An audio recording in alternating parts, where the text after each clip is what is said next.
Wow.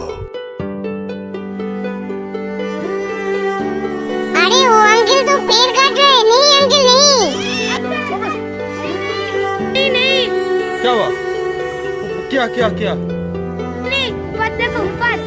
ऊपर क्या क्या है ऊपर? अरे हाँ? अरे सॉरी बेटा सॉरी, मुझे माफ कर देना। हाँ कभी भी पेड़ मत काटना, ठीक है अंकल? बच्चे मन के सच्चे होते हैं।